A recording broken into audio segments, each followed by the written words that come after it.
Hello exams. आज की इस वीडियो में हम सॉल्व करेंगे chapter number 5 members of a company की एक्सरसाइज क्लास 11th एसपी। ठीक है, तो ये चैप्टर वैसे तो इजी है। देखो, मेंबर्स ऑफ कंपनी मतलब कंपनी के जो भी मेंबर्स, कौन कौन मेंबर्स बन सकते हैं, कौन कौन नहीं बन सकता, कैसे बन सकता है, कैसे वो मेंबरशिप ले सकते हैं कंपनी की, और उसकी मेंबरशिप कैसे चली जाती है कंपनी से, ये सब दिया गया है ये चैप्टर में। ठीक है, तो फर्स्ट क्वेश्चन है A, select the correct answer from the options given below and rewrite the statements. First, dash is a person whose name is entered in register of members. तो ऐसा कौन है जिसका नाम यहाँ पे रजिस्टर ऑफ मेंबर्स में रजिस्टर होता है? सिंपल सी चीज है, यहाँ पे रजिस्ट्रार तो होगा नहीं, राइट? क्रेडिटर्स तो होगा नहीं, यहाँ पे ऑब्वियसली मेंबर्स का नाम ही रजिस्टर ऑफ मेंबर्स में होगा ना, राइट? तो मेंबर है वो पर्सन। तो सेकंड है, अब a person can be called as a member when the name is entered in register of member. Simple सी चीज है, एक पर्सन कंपनी का मेंबर तभी कहलाएगा जब रजिस्टर ऑफ मेंबर्स में उसका नाम होगा। दोनों क्वेश्चन सेम थे, बस घुमा फिरा के दे दिए थे, राइट? देन थर्ड है ए, थर्ड है a dash can not B member of a company. तो कंपनी का मेंबर कौन नहीं हो सकता? फॉरेनर हो सकता है, वुमेन ये भी हो सकती है, राइट? अब सी, माइनर मतलब 18 एज की, 18 एज के नीचे वाले लोग, या कोई भी स्पेसिफिक चीज के लिए जो लीगल एज होती है उनके उसके नीचे वाले लोगों को हर ये माइनर में ही आते हैं, राइट? तो यहाँ पे माइनर नहीं ले सकती मेंबर ऑफ कंपनी में membership, right? Then fourth, when a person buys shares of a company by filling up an application form, persons become a member by application and allotment of shares. Simple सी चीज है, आपको chapter में ना कोई भी person member कैसे बन सकता है कंपनी का, आपको वो सारे मेथड्स दिए यहाँ पे। ठीक है, तो उन्हीं में से एक मेथड है application and allotment of shares, right? तो यहाँ पे वही पूछा है, एक पर्सन जो बाय करता है शेयर्स कंपनी के, और कैसे? By filling up application form, application form को फिल करके तो person becomes a member by. तो वो पर्सन मेंबर कैसे बनता है, कौन से प्रोसेस से? ठीक है, तो यहाँ पे ये प्रोसेस है application and allotment of shares वाली प्रोसेस से। ठीक है, ये दो भी प्रोसेस ही है, राइट? वो हम डिटेल में देखेंगे चैप्टर में। अब है fifth, dash means a person ceases being a member of company. तो यहाँ पे पर्सन जो है, कोई भी वो जो मेंबर है कंपनी का, वो कब सीज हो जाता है? जब टर्मिनेशन ऑफ मेंबरशिप होता है, राइट? टर्मिनेशन ऑफ मेंबरशिप का मतलब ही वही है, जो पर्सन है उसकी मेंबरशिप ऑफ कंपनी गई, राइट? टर्मिनेशन होता है वो। एक्विजिशन मतलब मेंबरशिप आ रही है, जा नहीं रही है, तो ये नहीं होगा। और सब्सक्रिप्शन भी वही है, राइट? तो यहाँ पे टर्मिनेशन ऑफ मेंबरशिप करेक्ट है। देन सिक्स है, a member has right to participate in general meetings means he has a right to receive notice and agenda of a meeting, right? तो ये सारे जो भी राइट है मेंबर्स के, वो सारे लॉन्ग आंसर्स में आपको आएंगे नीचे। ठीक है, जनरल मीटिंग में उसको राइट है पार्टिसिपेट करने का, तो उसको इनडायरेक्टली वो भी राइट है रिसीव करने का notice, agenda of a meeting, right? And कुछ समझ नहीं रहा हो तो टेंशन मत लो, क्योंकि अभी ये एमसीक्यूज है, राइट? आपको एक एक क्वेश्चन का डिटेल एक्सप्लेनेशन नहीं दे पाऊंगी। नीचे बड़े आंसर्स जब आएंगे, उसमें बड़े आंसर्स जब देखेंगे हम लाइन टू लाइन, तब आपको ऑटोमेटिक पता चल जाएगा। हम सब चीज देखेंगे, मेंबर्स की राइट, मेंबर्स कैसे बन सकते हैं, और मेंबरशिप कैसे जाती है कंपनी से। ठीक है, अब बी है match the pairs. First, insane person. तो यहाँ पे है can not be a member of, can not be a member, right? Company का मेंबर नहीं हो सकता insane person. Then B, foreigner can be a member, right? तो फॉरेनर हमने देखा था, वो मेंबर हो सकता है कंपनी का। देन सी है ट्रांसमिशन ऑफ शेयर्स। तो क्या है ये? Transfer of shares by operation of law. देखो, transfer of shares and transmission of shares आपको क्लास 12 में बहुत डिटेल में आएगा। अभी के लिए इतना समझ लो, ट्रांसमिशन ऑफ शेयर्स मतलब ट्रांसफर होते हैं शेयर्स। जो हम सपोज ग्रुप ए के शेयर्स है यहाँ पे, ठीक है? ये बंदा है ए, मिस्टर ए, उसने शेयर्स ले रखे कंपनी के, ठीक है? अब वो पागल हो गया, या कंगाल हो गया, या कुछ वो मर गया, ठीक है? तो उसके जो ऑपरेशन ऑपरेशन ऑफ लॉ से, मतलब ये तीन चीजों के कारण उसके शेयर्स ट्रांसफर हो रहे हैं, राइट? उसके वो होता है transmission of share, simple language में। ठीक है, क्योंकि ऑटोमेटिक अगर कोई दूसरे, अगर मिस्टर ए मरा नहीं होता, वो खुद चाहता कि उसके शेयर्स किसी और को ट्रांसफर हो, तो उसे बोलते हैं ट्रांसफर ऑफ शेयर्स। पर यहाँ पे ट्रांसमिशन ऑफ शेयर्स क्या हो रहा है? उसकी मर्जी से नहीं होता है, राइट? ऑपरेशन ऑफ लॉ से होता है। ठीक है, सिंपल सी लैंग्वेज में दोनों के बीच का यही डिफरेंस है। तो ट्रांसमिशन ऑफ शेयर्स क्या होता है? Transfer of shares by operation of law, simple सी चीज है। अब है डी, सरेंडर ऑफ शेयर्स। तो क्या है? Cessation of membership. मतलब क्या? सपोज मिस्टर ए ना कंगाल हो गया, ठीक है? और कंपनी के शेयर्स वैसे भी एक साथ पेमेंट देके नहीं खरीदते, राइट? वो कंपनी इंस्टॉलमेंट में, आपकी लैंग्वेज में इंस्टॉलमेंट में पैसे मांगती, राइट? पहले जो भी जितने भी, फिर next payment, then next payment. तो मिस्टर ए ने सपोज दो पेमेंट कर दिए, पर उसके तीसरी पेमेंट तक वो कंगाल हो गया, ठीक है? सपोज, तो वो दे नहीं पाता, तो वो क्या करेगा? सरेंडर कर देगा शेयर्स की छोड़ो, नहीं चाहिए मुझे शेयर्स, ठीक है? तो क्या होगा यहाँ पे? उसकी मेंबरशिप कैंसिल हो जाएगी कंपनी से, सीधी सी बात बात है, ठीक है। देन ई है राइट ऑफ मेंबर्स। तो यहाँ पे क्या है राइट ऑफ मेंबर्स में, to get copies of auditors directors report etcetera. तो ये एक राइट है मेंबर का, ठीक है। हम सारे राइट्स देखेंगे नीचे क्वेश्चन आंसर्स में। देन सी है राइट अ वर्ड और अ टर्म और a phrase which can substitute each of the following statements, ठीक है। First, end of membership of a person, हमने ऊपर ही देखा जब एक पर्सन की मेंबरशिप एंड होती है उसे क्या बोलते हैं, टर्मिनेशन ऑफ मेंबरशिप, ठीक है। मतलब टर्मिनेट हो जाती है उसकी मेंबरशिप, मतलब खत्म हो जाती है, ठीक है। Then two, a person whose name is entered in register of members, हमने ऊपर भी देखा था ये भी, रजिस्टर ऑफ मेंबर्स में जो पर्सन का नाम रजिस्टर हो रहा है, एंटर हो रहा है, उसे क्या बोलते हैं, मेंबर बोलते हैं, ठीक है। Then third, book in which names of all members are entered, तो वही घुमा फिरा के आपको वही बता दिया, कौन सी बुक में ये मेंबर्स का नाम एंटर्ड होता है, तो रजिस्टर ऑफ मेंबर्स में, ठीक है। Then fourth, becoming a member of a company, acquisition of membership, मतलब हम एक्वायर कर रहे हैं कंपनी की मेंबरशिप, हम मेंबरशिप ले रहे हैं कंपनी का, तो उसका मतलब क्या होता है, एक्विजिशन ऑफ मेंबरशिप बोलते हैं, right. Then fifth, the subscribers of this document are considered as members of company, तो क्या होता है ये मेमोरेंडम। तो मेमोरेंडम को जो सब्सक्राइब करता है, मतलब यहाँ पे क्या बोला है, जो सब्सक्राइबर्स होते हैं, जो ये डॉक्यूमेंट को सब्सक्राइब करते हैं वो मेंबर्स ऑफ कंपनी कहलाते हैं। तो कौन सा डॉक्यूमेंट की बात हो रही है यहाँ पे, मेमोरेंडम की, ठीक है। देन डी है state whether the following statements are true और false. First, buying shares is most common way to become member of company, तो हाँ ट्रू, मेंबर कोई भी कंपनी का मेंबर बनना है उसके शेयर्स ले लो, सबसे मोस्ट कॉमन है यहाँ पे बाय शेयर्स करके, राइट। तो ये स्टेटमेंट है true. Then second, both individuals and body corporates can be member of company, तो हाँ, एक कोई भी इंडिविजुअल या बॉडी कॉर्पोरेट सब हो सकते हैं मेंबर कंपनी के, तो ये भी है ट्रू।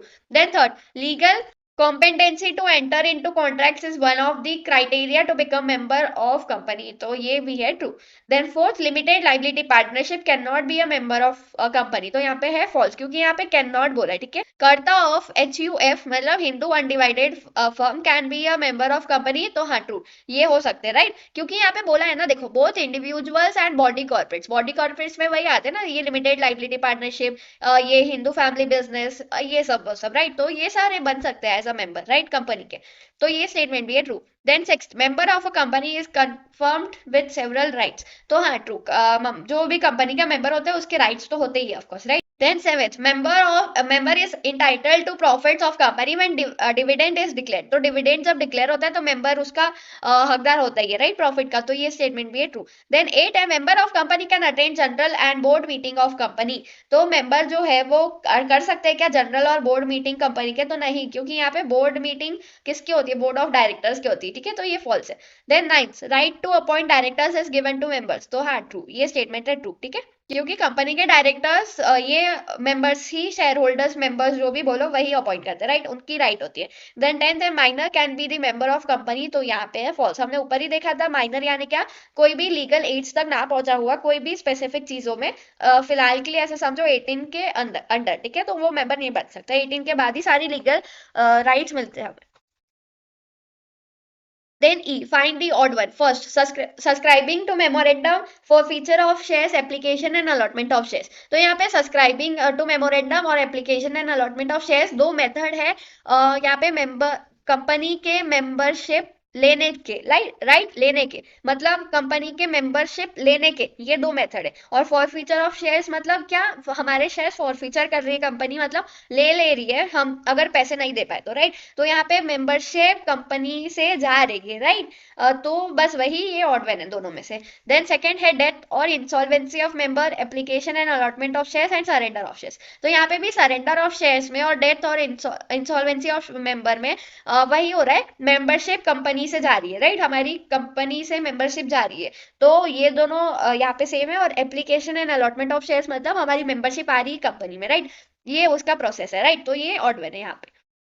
देन है हमारा F, complete the sentences. First है, a person whose name is entered in register of members of a company is called dash members, तो सीधी सी बात है, जो पर्सन जिसका नाम एंटर हो रहा है रजिस्टर ऑफ मेंबर्स में कंपनी के, वो क्या होता है, मेंबर होता है कंपनी का, राइट। देन सेकंड है, इन केस ऑफ डेथ और insolvency of a member he will cease to be a member of a company, right, अगर डेथ है, इंसॉल्वेंसी है मेंबर की, तो क्या होगा, मेंबर ऑफ अ कंपनी के सीज हो जाएगा, राइट, वो मतलब कंपनी से उसकी मेंबरशिप चली जाएगी। देन थर्ड है, members have a right to appoint and remove the directors, तो किसको राइट होता है, ये मेंबर्स को, राइट, जो भी डायरेक्टर्स को अपॉइंट या रिमूव करना होता है, तो then G select the correct option from the bracket. First है माइनर, तो माइनर क्या है, can not become a member of company, हमने ऊपर एमसीक्यूज में देखा। देन सेकंड है कोऑपरेटिव सोसाइटी, तो cooperative society can become member of a company, क्या हो सकता है, मेंबर बन सकता है कंपनी का, कौन, cooperative society, right.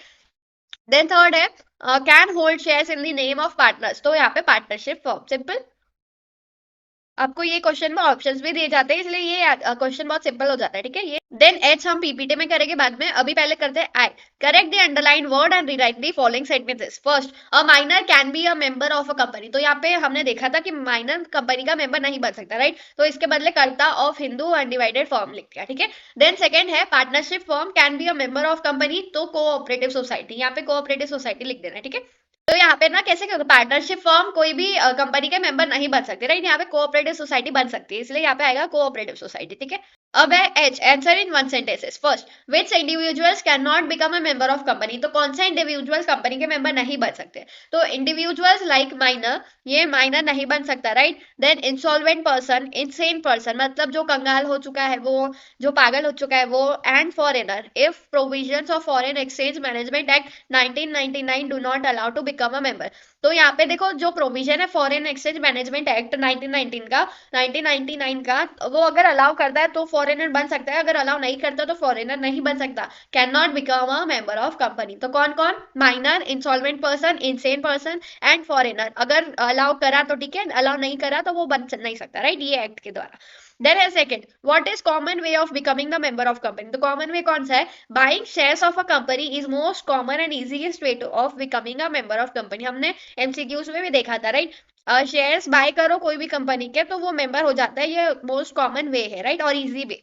Then question number 2 है explain the following terms and concepts. First, member, तो मेंबर क्या है हमें एक्सप्लेन करना है टर्म्स एंड कॉन्सेप्ट्स में। फर्स्ट है member means a person whose name is entered in register of members of a company and also includes holder of equity shares, right, हमने ये पहला सेंटेंस तो देखा ही था, राइट। मेंबर क्या होता है, कोई भी पर्सन जिसका नाम register of members of company में लिखा होता है, राइट। और वो और क्या इंक्लूड करता है, holder of equity shares whose name is entered as beneficial owner in the records of depository, simple. Then second point, a person becomes a member of company when he agrees in writing to purchase shares of company and his name is entered in the register of members of company. तो a person कब member बनता है company का, जब वो agree करता है writing, right, कोई भी रिटर्न एग्रीमेंट और परचेज करता है शेयर्स ऑफ कंपनी और उसके नाम पे on in his name is entered in register of members of company, फिर वो register of members of company में एंटर्ड होता है और हो गया ये member, right. Then any entity, person and organization competent to enter into or make contracts can become a member of company. The most common and easiest way of becoming a member of company is to buy the shares of company, ये भी आपको पता ही था, right. तो बस दो तीन sentence ही ऐसे हैं जो नए हैं, बाकी हमने एमसीक्यूज में भी देख ही लिए, राइट।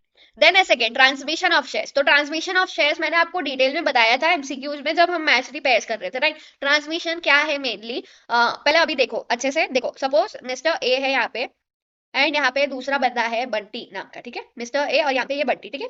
और ये है कंपनी, ठीक है, ये कंपनी है, ठीक है। और सपोज पहले कंपनी के शेयर्स मिस्टर ए के पास है अभी, ठीक है, सपोज, ठीक है। अब मिस्टर ए बन गया हमारा, सपोज मर गया, ठीक है, मिस्टर ए मर गया, देन क्या होगा, मिस्टर ए के शेयर्स इसको ट्रांसमिशन हो जाएंगे, ट्रांसफर हो जाएंगे, पर उसे बोलेंगे हम ट्रांसमिशन ऑफ शेयर्स, क्योंकि यहाँ पे मिस्टर ए की इच्छा के बिना, उसकी इच्छा के बिना ये बाय ऑपरेशन ऑफ लॉ हुआ है, राइट, इसलिए उसकी इच्छा के बिना, इसलिए वो वर्ड होता है हमारा ट्रांसमिशन ऑफ शेयर्स, जब डेथ पे या इंसॉल्वेंसी या इंसैनिटी, मतलब यहाँ पागल हो गया इंसान या कंगाल हो गया या मर गया, राइट। तो ये तीनों केसेस में हम मिस्टर ए से पूछने नहीं जाएंगे कि तुम्हारे शेयर्स हम ट्रांसफर करें या नहीं, राइट। अगर पागल हो गया तो उसका जो भी लीगल रिप्रेजेंटेटिव होगा उसको जाएंगे, कंगाल हो गया तो उसके भी कोई लीगल रिप्रेजेंटेटिव होता है, राइट, तो बस उसको जाएंगे, सिंपल सी चीज है। यहाँ पे ट्रांसफर ऑफ शेयर्स मतलब क्या होता है, जब इच्छा से जा रहे हो, मतलब यहाँ पे सपोज मिस्टर ए मरा नहीं है, उसको कुछ नहीं हुआ, बस उसको ये बंटी को ऐसे ही गिफ्ट करना है या उसको बेच रहे हैं, राइट, तो वो अगर इसको ट्रांसफर करेगा तो उसको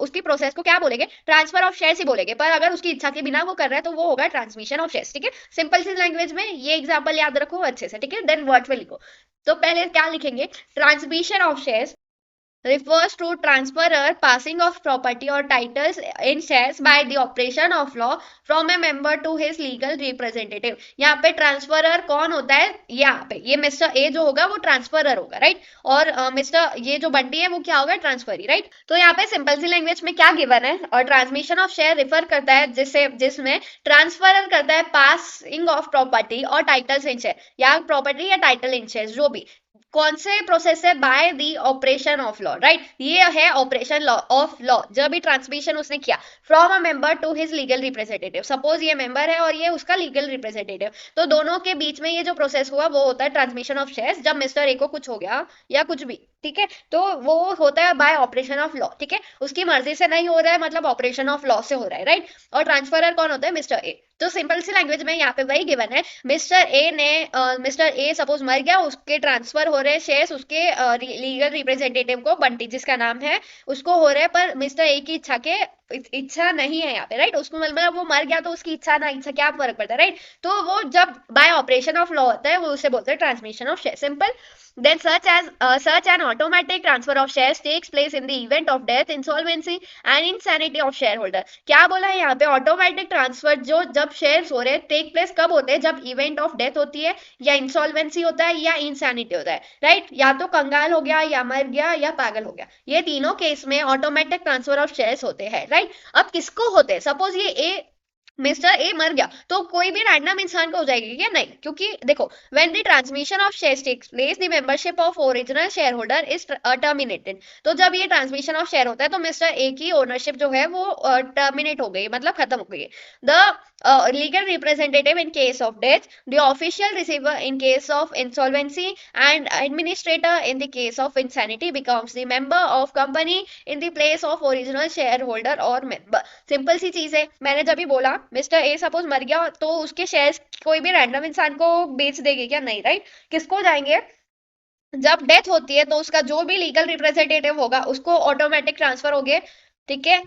देन ऑफिशियल रिसीवर जो होगा इन केस ऑफ किसमें, इंसॉल्वेंसी के टाइम ऑफिशियल रिसीवर को हो गए, देन एडमिनिस्ट्रेटर को हो गए कब, इन केस ऑफ इंसैनिटी, राइट। तो ये तीनों केसेस में तीनों अलग अलग लोगों को हो गए, और वो तीन लोग मेंबर बन जाएंगे अब कंपनी के, और ये वो तीन लोगों की मेंबरशिप टर्मिनेटेड हो जाएगी, राइट। जिसको पागल हो गया या कंगाल हो गया या मर गया, राइट, उनकी मेंबरशिप खत्म हो जाएगी कंपनी से, और जिसको ट्रांसफर हुई है वो बन जाएंगे मेंबर्स कंपनी के। और ये ही प्रोसेस होती है ट्रांसमिशन ऑफ शेयर। सिंपल सी चीज है, इतना ध्यान में रखो, कितना ध्यान में रखना है आपको, कि जब भी डेथ हो रही है, इंसॉल्वेंसी हो रही है, इंसैनिटी हो रही है, राइट, ये तीनों चीजें आती है ऑपरेशन ऑफ लॉ में, ठीक है। बाकी कोई भी रीजन होगा, कोई भी रीजन वो होगा ट्रांसफर ऑफ शेयर्स में आएगा, पर ये तीनों चीजें डेथ, इंसॉल्वेंसी एंड इंसैनिटी, ये तीन चीजें ऑपरेशन ऑफ लॉ में आएगी, राइट। और ये जब होगा तब होगा ये transmission of share, simple language में, ठीक है। और ये तीन चीजें डेथ, इंसॉल्वेंसी एंड इंसैनिटी जिसको भी होगी, सपोज ए को हो रही है तो उसके जिसको भी जा रहे हैं जिस शेयर्स जिसको भी जा रहे हैं वो होगा हमारा दूसरा मतलब मेंबर होगा शेयर होल्डर, राइट। और इसकी मेंबरशिप टर्मिनेट हो जाएगी और ये नया मेंबर होगा, ठीक है, सिंपल। देन है थर्ड, सेसेशन ऑफ मेंबरशिप। तो सेसेशन होता क्या है, सेसेशन होता क्या है, एंड ऑफ मेंबरशिप, राइट, मतलब खत्म मेंबरशिप कंपनी से। तो सेसेशन और termination of a membership of a company means the discontinuation of membership. तो सेसेशन या टर्मिनेशन दोनों एक ही मतलब के वर्ड है। क्या होता है, मतलब जो मेंबरशिप है उसकी द डी एंड, सिंपल, मर गया, खत्म हो गया, टाटा बाय बाय, खत्म, बस गेम ओवर, ऐसा, राइट। सेकेंड पॉइंट है, on the cessation of membership the name of member is remove from register of members. Simple सी चीज है, मेंबरशिप जहां खत्म हो रही है वहां पे रजिस्टर ऑफ मेंबर्स से भी उनका नाम निकाला जाएगा, right. In fact his relationship with company comes to end. Simple सी चीज है, अगर रजिस्टर ऑफ मेंबर्स में उसका नाम आएगा ही नहीं तो उसका और कंपनी का रिश्ता खत्म खत्म खत्म, right, comes to end. Then a person ceases to be a member of company when any of following occurs. तो ये सारी चीजें कब होती है, ट्रांसफर ऑफ शेयर्स में, in the event of death और इंसॉल्वेंसी ऑफ मेंबर्स, राइट। हमने अभी अभी देखा ट्रांसमिशन ऑफ शेयर्स में, मतलब ये second point transmission of shares ही है शॉर्ट वर्ड में, और पहला है ट्रांसफर ऑफ शेयर्स। मतलब सपोज मिस्टर ए को ट्रांसफर करने हैं उसके शेयर्स मिस्टर बी को, गिफ्ट करने, सपोज गिफ्ट कर, ठीक है, तो ये अपने शेयर्स गिफ्ट कर रहा है मिस्टर बी को, तो ट्रांसफर ऑफ शेयर्स हो गया, तो मिस्टर ए की मेंबरशिप खत्म हो जाएगी कंपनी से, सिंपल, और मिस्टर बी नया मेंबर हो जाएगा कंपनी का, सिंपल, राइट। तो बस यही है।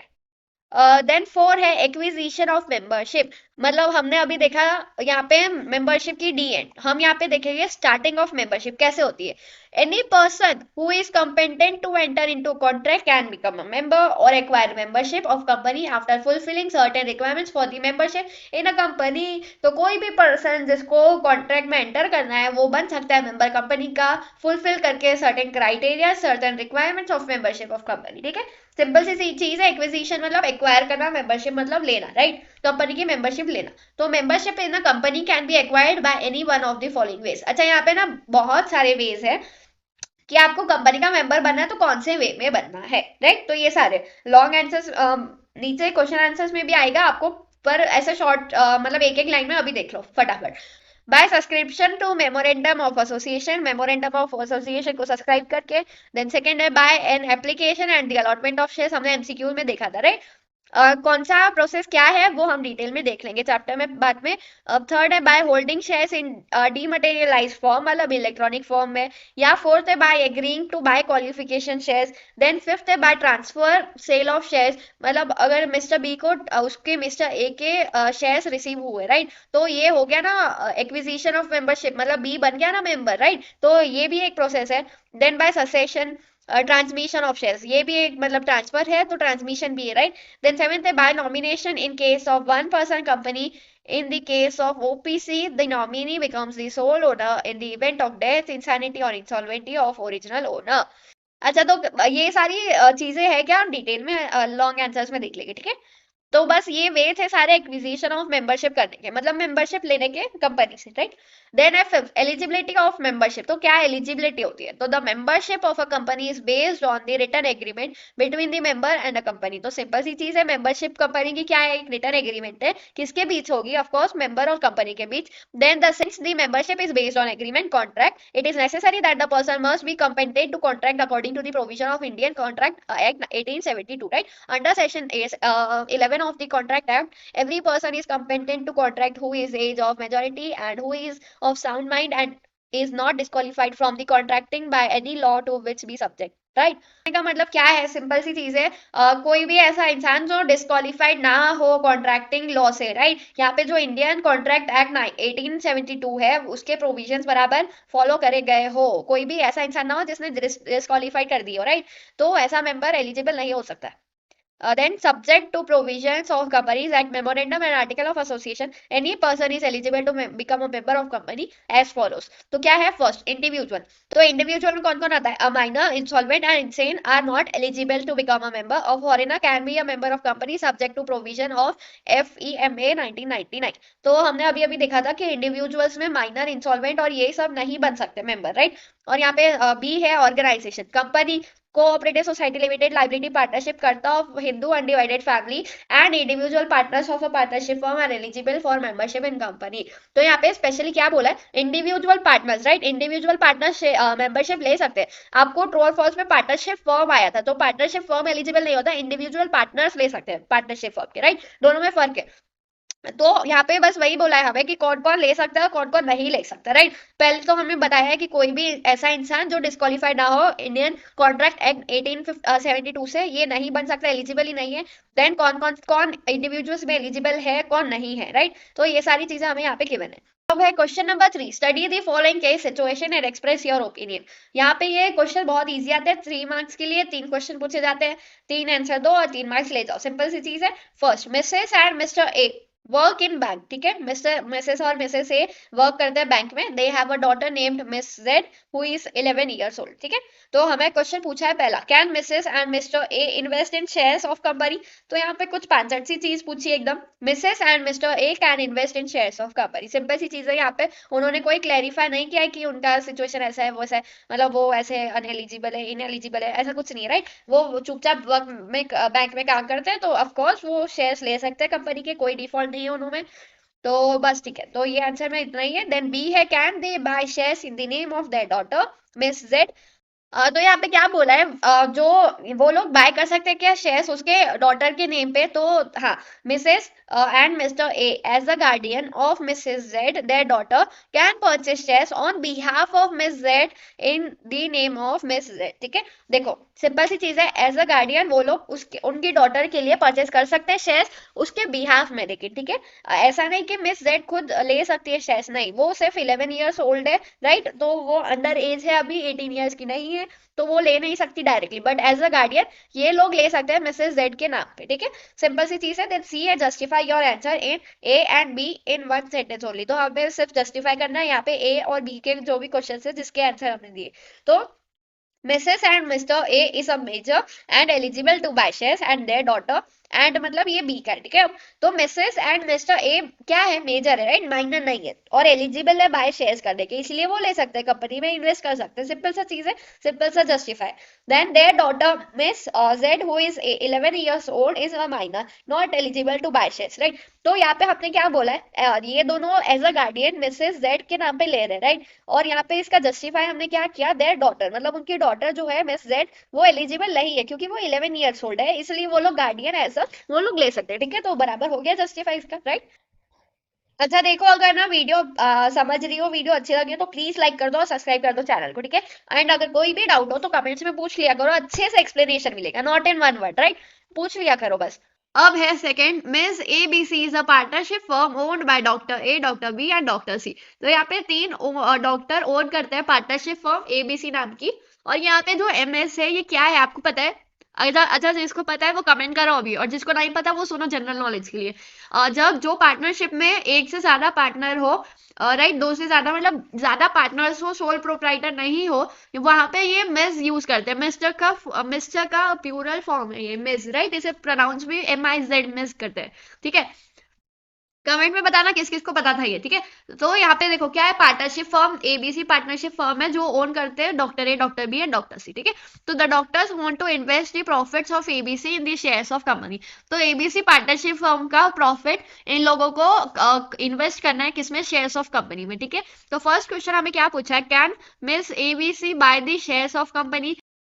तो मिस एबीसी कर सकती है क्या बाय शेयर्स कंपनी के, तो यहाँ पे miss ABC in its own name can not by the shares of company because it is not a registered entity. देखो जनरली पार्टनरशिप फर्म को ना रजिस्टर्ड नहीं बताया जा सकता जब तक वो बताया क्लेरिफाई ना करा गया हो कि रजिस्टर्ड पार्टनरशिप फर्म है, क्योंकि पार्टनरशिप फर्म की रजिस्ट्रेशन कंपलसरी नहीं है बहुत सारी जगह में, राइट। तो यहाँ पे वही माना जाता है कि पार्टनरशिप फर्म रजिस्टर्ड नहीं है, और यहाँ पे रजिस्टर्ड एंटिटी नहीं है, इसलिए वो अपने नेम पर बाय नहीं कर सकती शेयर्स कंपनी के, ठीक है। और B, can profits of Miss ABC be invested in shares held in the name of Mr doctor A, doctor B and doctor सी।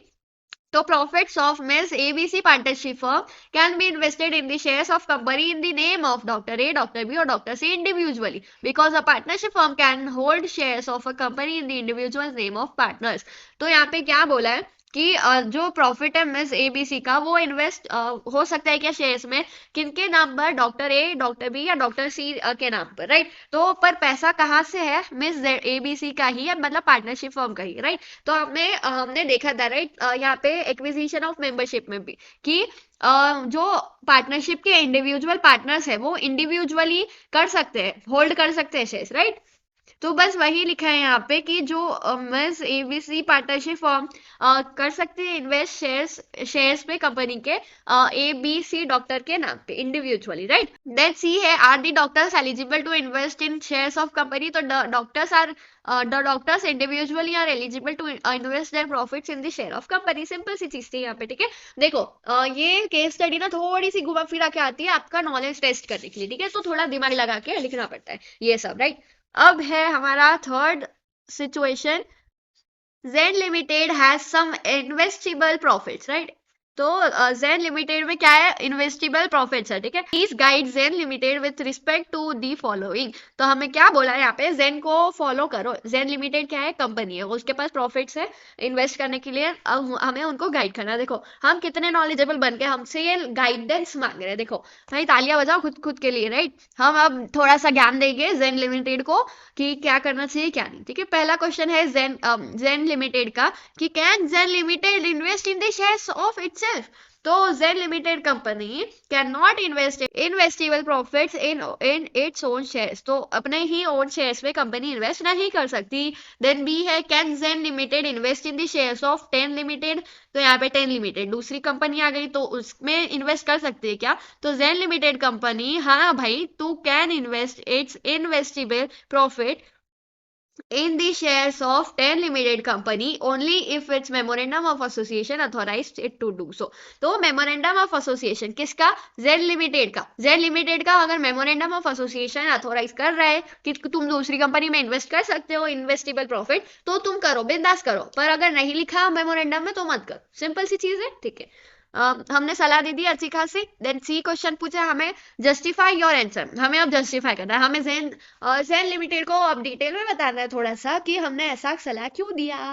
भाई हम बोल देंगे सलाह लिया, दिया तो दिया भाई, फ्री में दे दिया तो ले जा भाई, माननी है तो मान, मत ना मत मान, ऐसा बकवास सवाल मत पूछ, जस्टिफाई कर, ये कर, वो कर। पर ठीक है चलो, क्वेश्चन में पूछा इसलिए कर देते जस्टिफाई। हमने ये आंसर क्यों दिया? Zen limited company is a legal person, is eligible to become a member of another company by purchasing shares of company but cannot invest its investable profits in its own shares। तो simple सी चीज है, हमने दो line में दोनों answers को justify कर दिया, ठीक है फटाफट।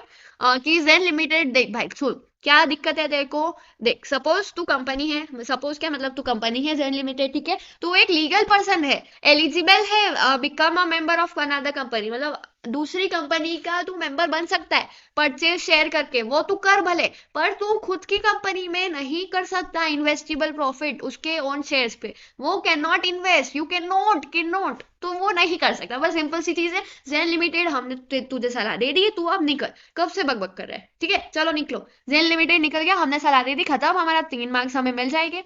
सपोज 3 मार्क्स के बदले सपोज करो हमें 30 रुपए मिल रहे हैं यहाँ से ये सलाह देकर, ठीक है, ऐसे लिख के आना एग्जाम में। देन है हमारा question number 4, answer in brief, ठीक है। फर्स्ट है state any 4 ways of acquiring membership of the company, तो हमने ये देखा था शॉर्ट में टर्म्स एंड कॉन्सेप्ट्स में कि कौन से वेज है एक्वायर करने के लिए मेंबरशिप, ठीक है। तो उसमें से कोई भी 4 हमें पूछने और अच्छे से एक्सप्लेन करने थोड़ा, ठीक है, 4 मार्क्स के लिए ना ये आंसर, क्योंकि ठीक है। तो देखो फर्स्ट वे है हमारा, तो पहला ये स्टेटमेंट लिख देना थोड़ा, ठीक है। 4 ways of acquiring membership of a company are first, ठीक है, by subscribing to the memorandum, तो मेमोरेंडम को सब्सक्राइब करके, ये है पहला वे बनने का, एक्वायर करने का membership of the company, simple, ठीक है। देखो the subscribers to the memorandum of association of company who are signatories to the memorandum are its members, minimum members 7 in case of public company। तो देखो simple सी चीज है, यहाँ पे सब्सक्राइबर्स जो मेमोरेंडम ऑफ एसोसिएशन के होते हैं कंपनी के, वो होते हैं मेमोरेंडम उसके मेंबर्स, ठीक है। और मिनिमम कितने चाहिए? 7 मेंबर्स चाहिए इन केस ऑफ कब पब्लिक कंपनी हो तो 7 मेंबर्स चाहिए, प्राइवेट कंपनी हो तो 2 मेंबर्स चाहिए, एंड यहाँ पे 1 है, ठीक है, 1 in the case of 1 person company, ठीक है, are required to sign the memorandum of association. तो पब्लिक कंपनी में 7 जन साइन करना चाहिए, प्राइवेट कंपनी में 2 जन साइन करना चाहिए, और 1 पर्सन कंपनी में तो अकेला ही है, तो अकेला साइन करना चाहिए, ठीक है। They are the first members of the company, तो वो फर्स्ट मेंबर्स ऑफ कंपनी हो जाते हैं, राइट। अब है second, by holding shares in dematerialised form, मतलब मेनली शेयर्स होल्ड करना कैसे? इलेक्ट्रॉनिक फॉर्म में, ठीक है। When a person buys and hold shares in dematerialised form in electronic form in his name as a beneficial owner in the records of depository, it is a member of a company। तो ऐसे भी ये अपन कोई भी company के member बन सकते हैं, ठीक है, समझे। देन थर्ड है नॉमिनी ऑफ 1 पर्सन कंपनी, ये तो एकदम खतरनाक है भाई। देखो 1 पर्सन ऑफ कंपनी जो भी चला रहा है, सपोज उसका अपन नॉमिनी बन जाने का, और फिर 1 पर्सन कंपनी जो है उसका तो कौन होता है? 1 पर्सन ही होता है, राइट, पहले तो। और अगर वो मर गया, वो पागल हो गया, वो कंगाल हो गया, तो उसकी कंपनी अपन को ही चाहिए ना उसकी मेंबरशिप, राइट। तो the 1 person company is a company which has only 1 person as a member, right? The nominee becomes the sole owner, the member after the death or insanity or insolvency of member।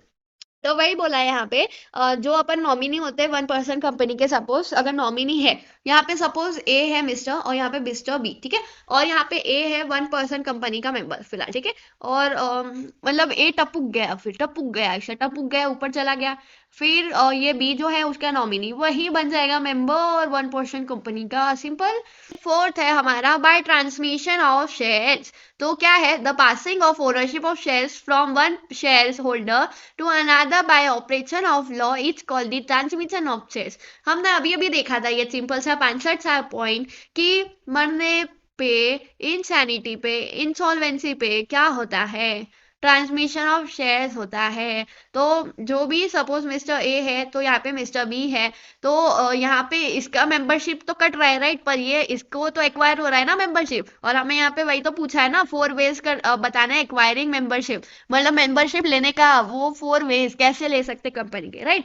तो हमें वही बताना है, तो इसमें से एक method वही भी है ना, ट्रांसमिशन ऑफ शेयर, मतलब मिस्टर बी को ऐसा एक्विजिशन हो जाएगा ना मेंबरशिप ऑफ कंपनी का, क्योंकि ए अगर टपक गया तो उसके शेयर्स इसको आ जाएंगे, और ये हो जाएगा एक्विजिशन ऑफ कंपनी, मतलब मेंबर ऑफ कंपनी बन जाएगा, उसको एक्विजिशन ऑफ मेंबरशिप हो जाएगा, सिंपल सी चीज है। देखो यहाँ पे बोला in the event of death of a member his legal representative, जो उसका लीगल रिप्रेजेंटेटिव होगा वो बन जाएगा, उसको एक्वायर हो जाएगी, और इन case of insolvency official receiver and in case of insanity administrator, हमने देखा था right, become the member of company in the place of concern member. तो हमने वही देखा था पहले भी कि ट्रांसमिशन ऑफ शेयर्स के टाइम ये तीनों केस में तीनों अलग अलग लोगों को जाती है इनकी मेंबरशिप, राइट। तो बस वही, तो मिस्टर बी को मतलब जिसको जिसको भी जा रही है, जैसे कि यहाँ पे कैसे रिप्रेजेंटेटिव, लीगल रिप्रेजेंटेटिव, यहाँ पे एडमिनिस्ट्रेटर, और ये यहाँ पे ऑफिशियल रिसीवर, तो ये तीनों सपोज है मिस्टर बी, ठीक है, इन ये तीनों को एक्विजिशन ऑफ मेंबरशिप तो हो गई ना कंपनी की, ठीक है। तो सिंपल सी चीज थी ये। देन है second, state any four veg cessation of a membership of a company. तो हमको अभी बताना था कि एक्वायर कैसे कर सकते हैं मेंबरशिप कंपनी की, अब हमें बताना है कि सेसेशन कब होता है मेंबरशिप का, मतलब मेंबरशिप कब जाती है हमारे से, मतलब ठीक है।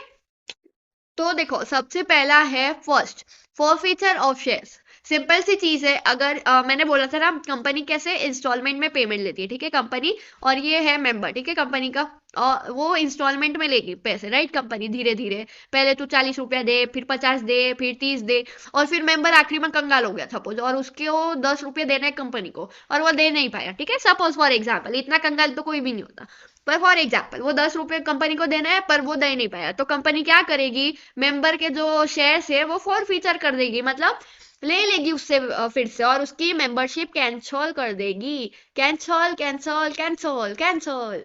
तो बस वही होता है ये फॉरफीचर ऑफ शेयर, सिंपल सी चीज है, when the company forfeits the shares on amount of non payment of a call money, suppose company call कर रही है और नॉन पेमेंट हो रहा है आगे से, तो the membership of share holder whose shares are forfeited comes to an end. तो यहाँ पे फॉरफिट हो रहा है शेयर्स, तो उसकी मेंबरशिप भी खत्म हो जाती है। तो वही है ये 4 वेज में से एक वे मेंबरशिप खत्म करने का, सेसेशन ऑफ मेंबरशिप वही होता है, मतलब खत्म कर देना मेंबरशिप, राइट। अब सेकेंड है सरेंडर ऑफ शेयर्स। तो ये क्या है, सपोज एग्जाम्पल अभी देखो कंपनी ने 10 रुपये मांगे मेंबर से, राइट, अभी मेंबर के पास है ही नहीं, तो कंपनी का कॉल का वेट करेगी कि फॉरफीचर करे कंपनी सामने से, उससे पहले मेंबर ही कॉल कर देगा, नहीं चाहिए भाई मुझे शेयर्स में कंगाल हो गया, मेरे पास 10 रुपये भी नहीं है, मैं सरेंडर कर रहा हूँ। तो बस वही होता है surrender of shares. Surrender of shares means the voluntary return of shares by share holders to company for cancelling them due to in his inability to pay the calls dues, right? When the company accepts surrender of partly paid up shares if permitted by its articles, the membership of shares is terminated। मतलब cancel हो जाती है, cancel क्या होती है, cancel membership. Suppose सामने का member खुद ही बोल रहा है कि हमारा शेयर्स ले लो, अब हम इनएबिलिटी हो गई उसकी पे करने की, राइट, तो सरेंडर कर रहा है वो शेयर्स, तो कंपनी उसकी मेंबरशिप तो ले ही लेगी, राइट। अब थर्ड है वाइंडिंग अप। सपोज कंपनी बंद हो रही है, सपोज ये कंपनी है, सपोज सपोज अच्छी सी कंपनी बनाते, थोड़ी सी ये बिल्डिंग है हमारी, ठीक है, इसमें थोड़े से ये बड़े बड़े वो बना देते हैं, क्या बोलते हैं इसे, खिड़की, राइट, ऐसी बड़ी बड़ी खिड़की होती है बड़ी बड़ी कंपनीज की बिल्डिंग में, सपोज, ठीक है, ऐसा एक टावर है यहाँ पे, ठीक है, थोड़ी सस्ती सी बिल्डिंग है, चला लो। Suppose suppose suppose suppose building अगर सपोज ये कंपनी बंद हो गई, ठीक है, ये कंपनी बंद हो गई, ये कंपनी मर गई, मतलब ये कंपनी कंगाल हो गई, बंद हो गई, खत्म हो गई, वाइंड अप हो रही है, ठीक है, जो भी रीजन से जो भी वाइंड अप हो रही है, तो उसके अंदर के जो मेंबर्स है, छोटू छोटू मेंबर्स है सपोज, ऐसे मेंबर्स, तो वो मेंबर्स की मेंबरशिप रहेगी ही कैसे जब ये कंपनी ही नहीं रही, राइट। तो सिंपल सी चीज है यहाँ पे, सेसेशन ऑफ मेंबरशिप की वही वाइंडिंग अप, अगर कंपनी वाइंड अप हो रही है तो उसके मेंबर्स भी वाइंड अप हो गए सपोज, मतलब उसकी मेंबर्स की मेंबरशिप ऑटोमेटिक टर्मिनेटेड हो जाएगी, ऑटोमेटिक कैंसिल हो जाएगी, समझे। When a company is wound up or exits or no more due to the process of law, the membership of all members stands terminated automatically, automatically खत्म हो जाती है उनकी मेंबरशिप, सिंपल। देन फोर्थ है redemption of preference shares. क्या होता है यहाँ पे, प्रेफरेंस शेयर्स जब रिडीम हो जाते हैं, मतलब जो टाइम है उसका रीपेमेंट का वो जब आ जाता है, redemption means repayment, right, repayment of nominal value, suppose अच्छा एग्जांपल से समझो ये, ठीक है, ऐसे नहीं समझेगा। सपोज प्रेफरेंस शेयर्स है यहाँ पे, ठीक है, प्रेफरेंस शेयर्स एक टाइप के शेयर्स होते हैं, उसकी वैल्यू है सपोज 100 रुपए, ठीक है, मेंबर ने प्रेफरेंस शेयर्स ले लिए कंपनी के, ठीक है, अब रीपेमेंट का टाइम आ गया, ठीक है, कंपनी के पास सपोज बहुत सारे मतलब ये प्रेफरेंस शेयर्स के 1000 रुपए है, ठीक है, अब उसको डिविडेंड के साथ ये मेंबर को फिर से लौटाने, ठीक है, तो यहाँ पे मेंबर्स को फिर से अगर वो लौटा दिए जाएंगे, उनको पैसे भर दिए जाएंगे, तो उनके शेयर्स ले लिए जाते तब, और मेंबरशिप ऑटोमेटिक यहाँ पे टर्मिनेट हो जाती है, जैसे मतलब रिडीम्शन मतलब रिफंड, राइट, सपोज रिफंड मतलब जो प्रेफरेंस शेयर्स में जिसने मेंबर ने इन्वेस्ट किया है उसको रिडीम कर रहे हैं, मतलब रिफंड कर रहे हैं उसके पैसे, राइट, तो उसकी मेंबरशिप ली और पैसे रिफंड किए, ऐसे, ठीक है, सिंपल एग्जांपल में, the fully paid up shares by company to the share holders after the expiry of stipulated period, तो एक टाइम पीरियड होता है, उसके बाद उसने एक्सपायर हो गए ये प्रेफरेंस शेयर्स, ठीक है, तो वो रिडीम कर देते हैं, when redeemable preference shares are redeem to share holders by the company as per the terms of issue, the membership of that shareholder gets automatically cancelled, ठीक है, यहाँ पे ऑटोमेटिकली कैंसल्ड है, यहाँ पे थोड़ा आधा कट गया है, यहाँ पे ये वर्ड ऑटोमेटिकली कैंसल्ड है, ठीक है। देखो क्या होता है, सिंपल सी चीज है, ऑटोमेटिक कैंसिल हो जाती है जब कंपनी रिफंड कर देती है प्रेफरेंस शेयर्स की जो भी नॉमिनल अमाउंट है, और उससे मेंबरशिप ले लेती है, ठीक है, टर्मिनेट हो जाती है खुद।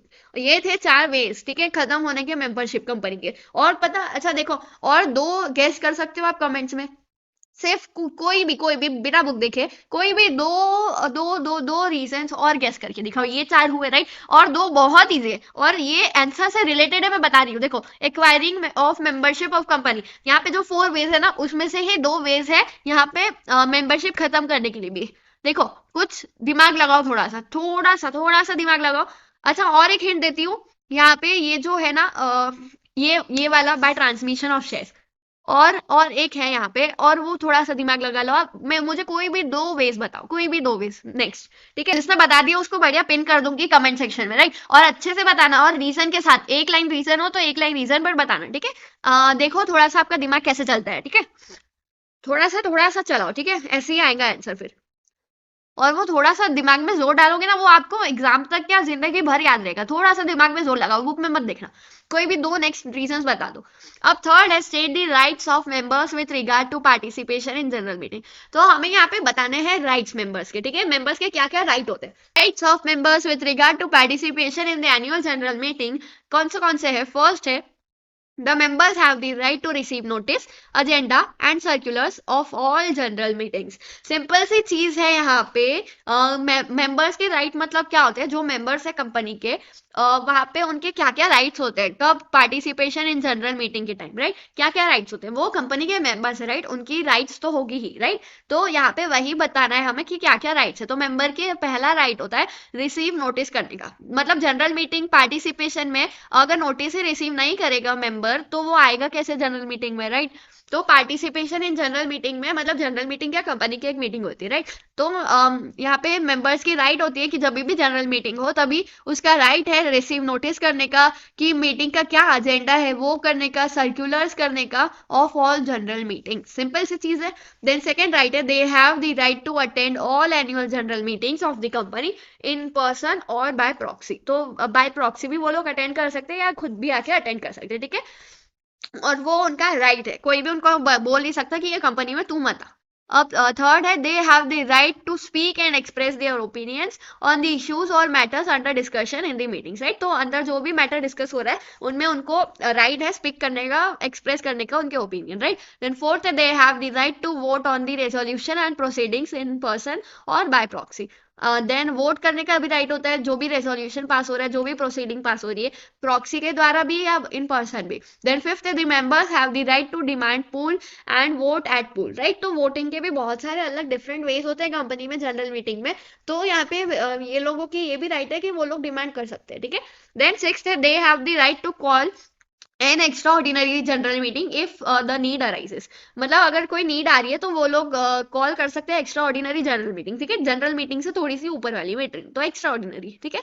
दे also have the right to apply to the company law board for calling an extraordinary general meeting of company where it is an impracticable to call such a meeting, ठीक है। तो ये सारे 6 rights थे इनके, ठीक है। इसी के साथ हमारा ये आंसर खत्म होता है। तो देखो हमारा यहाँ पे ये क्वेश्चन खत्म हो गया, क्वेश्चन नंबर 4 भी खत्म हो गया, आंसर इन ब्रीफ, ठीक है। ये तीनों आंसर्स बहुत इजी थे, 4 मार्क्स के लिए आते थे, फटाफट लर्न करो और खत्म करो। बाकी नेक्स्ट जो क्वेश्चंस बचे हमारे ये एक्सरसाइज के और 2 क्वेश्चंस बचे वो हम पार्ट 2 में करेंगे। पार्ट 1 के लिए बस अभी के लिए इतना ही, ठीक है। नेक्स्ट 2 क्वेश्चंस नेक्स्ट वीडियो में। तो आई होप आपको समझा होगा, अगर समझा तो लाइक एंड सब्सक्राइब कर दो चैनल को प्लीज। एंड कोई भी डाउट हो तो पूछ लेना कमेंट्स में। एंड मैंने जो बोला है कमेंट्स में बताना ये क्वेश्चन नंबर 2 का 2 वेज, ठीक है, मेंबरशिप कैंसिल होने के 2 वेज बता देना, सिर्फ 2 वेज, या 2 वेज भी नहीं, कोई एक वेज बता दो बस, दिमाग लगा के थोड़ा। और हिंट है ये वाला पेज, ठीक है। मैं मुझे रीजन चाहिए, ऐसे ही मत लिख देना। तो बस इस वीडियो के लिए इतना है, मिलते हैं नेक्स्ट वीडियो में, तब तक के लिए बाय बाय।